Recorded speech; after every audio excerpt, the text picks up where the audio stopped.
அஸ்ஸலாமு அலைக்கும். எல்லாத்துக்கும் வணக்கம்.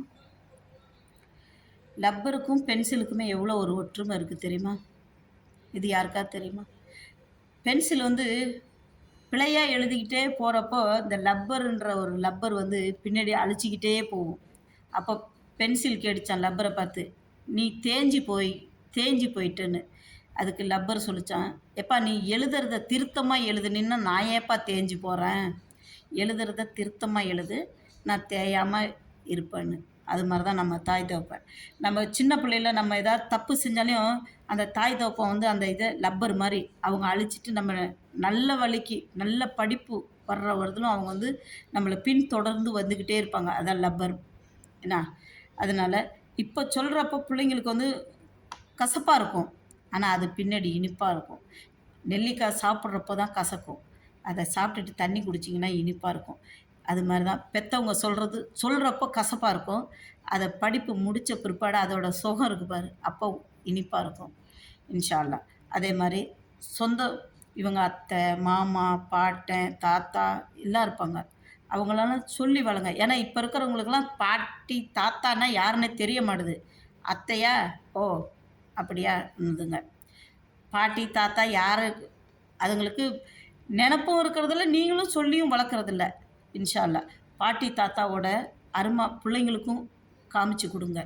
இவங்க பாட்டி, இவங்க அப்பத்தா, இவங்க அம்மா, இவங்க அத்தை, இவங்க மாமான்றதெல்லாம் சொந்தத்துங்களை இப்போ இருந்தே பிள்ளைங்களுக்கு காமிச்சு வளங்க.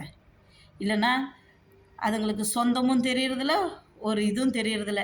ஆய் ஊயினா டெலிஃபோனை கொடுத்துறீங்க. முதலாம் வந்து ஒரு லீவு நாள் வந்தால் மாமன் வீட்டுக்கு போகணும், அத்தை வீட்டுக்கு போகணுன்ட்டு பிள்ளைங்க பாட்டி வீட்டுக்கு போகணுன்னு இருப்பாங்க. ஆனால் இப்போ என்ன பண்ணுறாங்க தெரியுமா? இந்த அப்படி டெலிஃபோனு, அவ்வளோதான். டெலிஃபோனை கொடுத்து அதோட வாழ்க்கையும் கெடுத்து போய் அவங்கள குட்டுச்சவரும் ஆக்கிடுறீங்க. பின்னாடி வந்து வயிற்றில் வாயை அடிச்சுக்கிறீங்க, என் பிள்ளை இப்படி ஆயிட்டு பண்ணிட்டான்னு. அது யார் செஞ்ச தப்பு? நீங்கள் செய்கிற தப்பு தான். ஆய் ஊயினா பிள்ளைங்களுக்கு டெலிஃபோனை கொடுத்துறீங்க. அந்த டெலிஃபோனு கொடுக்கறதுக்கு பதிலாக உங்கள் சொந்தக்காரங்க வீட்டுக்கு கூட்டிகிட்டு போங்க. அத்தை, மாமா, பாட்டி, தாத்தான்னு இருப்பாங்களே அவங்க வீட்டுக்கு கூட்டிகிட்டு போங்க. ஆரம்பத்தில் கசப்பாக தான் இருக்கும், அப்புறம் இனிக்கும். அது மேலே டெலிஃபோனை எந்த அளவுக்கு கொடுக்காமல் இருக்கிறீங்களோ அந்த அளவுக்கு நல்லது. இன்ஷா அல்லாஹ். நான் தப்பாக சொல்லியிருந்தா என்னை மன்னிச்சுக்கோங்க.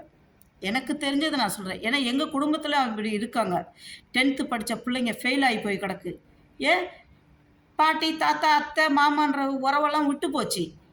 அது தயவுசெய்து அதை செய்யாதீங்க.